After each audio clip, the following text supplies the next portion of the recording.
এই পিঙ্কি বিড়াল ও তার বাবা তারা খুব গরিব ছিল, তাই তারা রাস্তার মধ্যে পিঙ্কির বার্থডে সেলিব্রেশন করছিল। তার বাবা একটি কনস্ট্রাকশনের কাজ করত, অনেক উঁচু উঁচু বিল্ডিং এ উঠে কাজ করত। একদিন হঠাৎ করে সেই বিল্ডিং এ কাজ করতে গিয়ে সে নিচে পড়ে গেল। এত উঁচু থেকে পড়ে যাওয়ার কারণে পিঙ্কির বাবা অনেক গুরুতর আহত হলো। তারপর তাকে আর কেউ কাজ দিতে রাজি হচ্ছিল না, তাই তারা খুব অসহায় হয়ে পড়ে বাবা মেয়েতে মিলে। তাদের ঘরের খাবারও ছিল না, পিঙ্কি ক্ষুধার জ্বালায় খুব কান্না করছিল।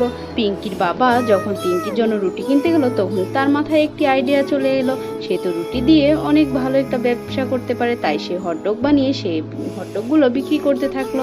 সেই হটডগ বিক্রি করে সে অনেক লাভবান হলো। তারপর সে অনেকগুলো টাকা পেল। এই টাকা দিয়ে সে একটি রেস্টুরেন্ট কিনে নিল।